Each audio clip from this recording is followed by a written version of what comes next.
ಭಕ್ತಿಯುಳ್ಳವನನ್ನು ಕರ್ತನು ತನಗಾಗಿ ಆರಿಸಿಕೊಂಡನೆಂಬುದಾಗಿ ಸತ್ಯವೇದದಲ್ಲಿ ಕಾಣುತ್ತೇವೆ.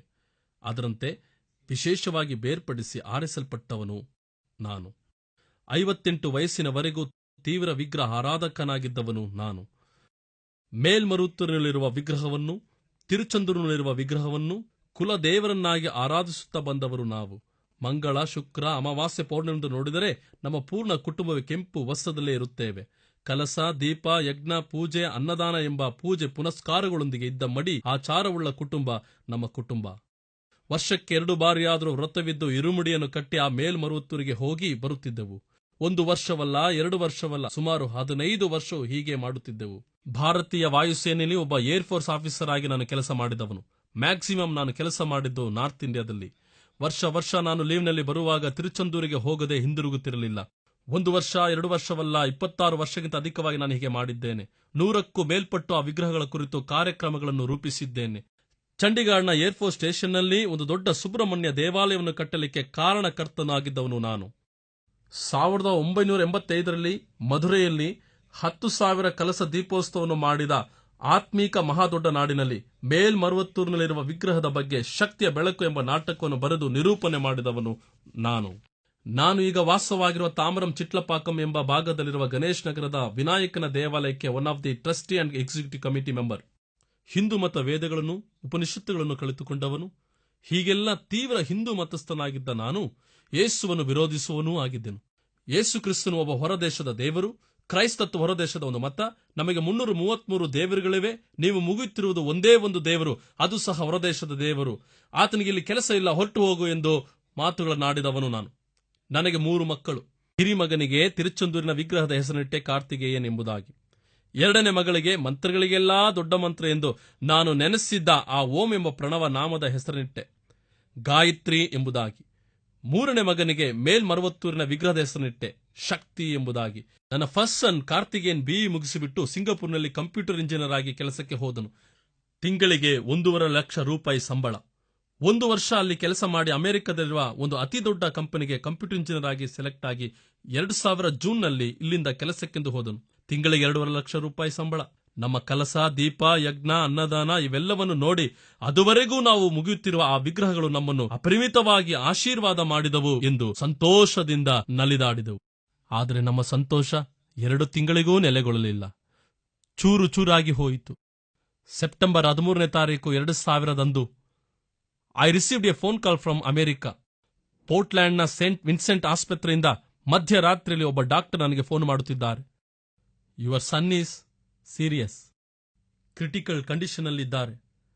ಅವರ ಬ್ರೈನ್ನಲ್ಲಿ TB ಅಟ್ಯಾಕ್ ಆಗಿ ಮೆದುಳಿನಲ್ಲಿ ಹಲವು ಭಾಗಗಳು ತಮ್ಮ ಕಾರ್ಯವನ್ನು ಕಳೆದುಕೊಂಡಿವೆ. ಕೋಮಾ ಸ್ಟೇಜ್ಗೆ ಹೋಗುತ್ತಿದ್ದಾರೆ. ಒಂದು ಸೈಡ್ ಪ್ಯಾರಲೈಸ್ ಆಗಿಬಿಟ್ಟಿದ್ದಾರೆ. ಮೆದುಳಿನ ಕೆಳಗೆ ವೆಂಟರಿಕಲ್ ಎಂಬ ಭಾಗವಿದೆ. ಅಲ್ಲಿ ಅಧಿಕವಾಗಿ ದ್ರವವು ಫಾರ್ಮ್ ಆಗುತ್ತಾ ಇದೆ. ಅದು ಅವರ ಪ್ರಾಣಕ್ಕೆ ಅಪಾಯ. ಆದ್ದರಿಂದ ತಲೆಯಲ್ಲಿ ಒಂದು ಮೇಜರ್ ಆಪರೇಷನ್ ಮಾಡಿ ಒಂದು ಟ್ಯೂಬ್ ಅನ್ನು ಒಳಗೆ ಹಾಕಿ ಅಧಿಕವಾಗಿ ತುಂಬುತ್ತಿರುವ ಆ ದ್ರವವನ್ನು ಹೊರಗೆ ತೆಗೆಯಬೇಕು. ಪರ್ಮಿಷನ್ ಕೊಡಿರಿ ಎಂದರು. ನನಗೆ ಭಯಂಕರ ಶಾಕ್. ಯಾರ ಬಗ್ಗೆ ಹೇಳುತ್ತಿರುವಿರಿ? ನನ್ನ ಮಗನ ಬಗ್ಗೆಯೇ. ನಿಶ್ಚಯವಾಗಿ ಹಾಗೆ ಇರಲಿಕ್ಕೆ ಸಾಧ್ಯವೇ ಇಲ್ಲ.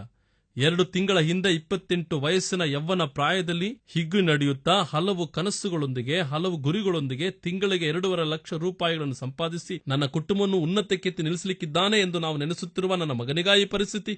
ನೆವರ್. ಹಾಗಿರಲಿಕ್ಕೆ ಸಾಧ್ಯವೇ ಇಲ್ಲ. 58 ವರ್ಷದವರೆಗೂ ಅಂತರಾತ್ಮದಿಂದ ಭಕ್ತಿಪೂರ್ವಕವಾಗಿ ಬೆಟ್ಟದಂತೆ ನಾನು ನಂಬುತ್ತಿರುವ ಆ ದೇವರುಗಳು ನನ್ನನ್ನಾಗಲಿ ನನ್ನ ಮಗನನ್ನಾಗಲಿ ನಿಶ್ಚಯವಾಗಿ ಕೈ ಬಿಡಲು ಸಾಧ್ಯವಿಲ್ಲ. ನೀವು ತಪ್ಪಾದ ನಂಬರಿಗೆ ಫೋನ್ ಮಾಡಿದ್ರೆಂದು ನೆನೆಸುತ್ತೇನೆ. ಸರಿಯಾದ ನಂಬರಿಗೆ ಫೋನ್ ಮಾಡಿರಿ. ಪಾಪ ಯಾರು ಹೆತ್ತ ಮಗನೋ ಜೀವಕ್ಕಾಗಿ ಹೋರಾಡುತ್ತಿದ್ದೇನೆಂದು ಹೇಳಿ ಫೋನ್ ಕಟ್ ಮಾಡಲು ಹೋಗುತ್ತಿದ್ದೇನೆ. ಒಂದೇ 1 ನಿಮಿಷ. ತಾಯಪ್ಪನ್ ನಿಮ್ಮ ಹೆಸರೇ ಅಲ್ಲವೇ? ನಿಮ್ಮ ಸಣ್ಣ ಹೆಸರಲ್ಲವೇ ಕಾರ್ತಿಕೇಯನ್? ಇಂಟೆಲ್ನಲ್ಲಿ ಸಾಫ್ಟ್ವೇರ್ ಇಂಜಿನಿಯರ್ ಆಗಿ ಕೆಲಸ ಮಾಡುತ್ತಿದ್ದಾರೆ. ಹೌದೂ ಎಂದೇಳಿದೆ. ಅವರಿಗೇ ಈ ಪರಿಸ್ಥಿತಿ ಎಂದರು. ನೊಂದು ಹೋದೆ, ಮುರಿದು ಹೋದೆ.